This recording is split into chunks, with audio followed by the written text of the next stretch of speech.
શ્રી દ્વારિકાધીશ પ્રભુની અસીમ કૃપાથી અને તૃતીય ગૃહ નૃત્ય લીલા રથ પૂજ્ય ગોસ્વામી 108 વ્રજ રાજકુમારજી મહારાજના આશીર્વાદ તથા તૃતીય પીઠાધીશ્વર કાંકરોલી નરેશ પૂજ્ય ગોસ્વામી 108 ડૉક્ટર વાગેશકુમારજી મહારાજશ્રીની આજ્ઞા એવં અનુગ્રહથી તેમજ કાંકરોલી ઉધબ યુવરાજ પૂજ્ય ગોસ્વામી 108 શ્રી વેદાંત કુમારજી મહોદયશ્રી અને પૂજ્ય ગોસ્વામી 108 શ્રી સિદ્ધાંત કુમારજી મહોદયશ્રીના માર્ગદર્શનમાં શ્રી દ્વારિકાધીશ સુખધામ વડોદરા દ્વારા અપરિણીત સમસ્ત વૈષ્ણવ યુવક યુવતીઓનું જીવનસાથી પસંદગી સંમેલન આજ રોજ યોજાયું હતું।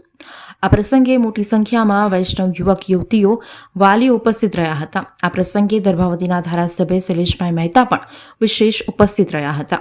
આ પ્રસંગે તૃતીય ગૃહાધીશ્વર કાંકરોલી નરેશ પૂજ્ય ગોસ્વામી 108 શ્રી ડૉક્ટર વાગેશકુમારજી મહારાજશ્રી દ્વારા જણાવવામાં આવ્યું હતું કે અનેક વર્ષોથી શ્રી દ્વારિકાધીશ સુખધામ વડોદરા દ્વારા લગ્ન મેળાનું આયોજન ભવ્ય અને સુંદર રીતે કરવામાં આવતું હોય છે, જે અંતર્ગત આજે પણ આયોજન કરવામાં આવ્યું છે।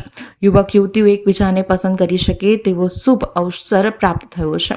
તમામ યુવક યુવતીઓ તેઓને અભિનંદન આપવામાં આવ્યા હતા તથા તમામ કાર્યકર્તાઓને શુભકામનાઓ પાઠવવામાં આવી હતી।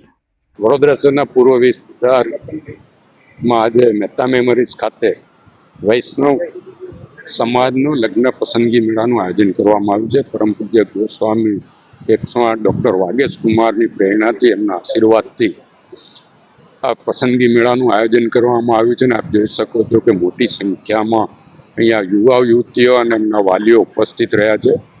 હું તમામને શુભેચ્છા આપું છું કે જે કંઈ મનોરથ નક્કી કરીને એ લોકો આવ્યા હોય એમના મનોરથ એમના સંકલ્પો પૂર્ણ થાય। જે વાલીઓ આવ્યા હોય એમના યુવા યુવતીઓને એમની પસંદગીનું પાત્ર મળે અને પ્રભુના આશીર્વાદ અને જેજેશ્રીના આશીર્વાદ એ તમામ ઉપર ફળે। कृष्णम वंदे जगद्गुरु।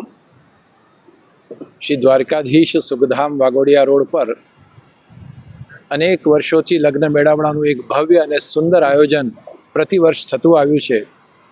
એના અંતર્ગત આજે મહેતા મેમોરીઝમાં બહુ અભૂતપૂર્વ આયોજનનું સંકલન કરવામાં આવ્યું છે।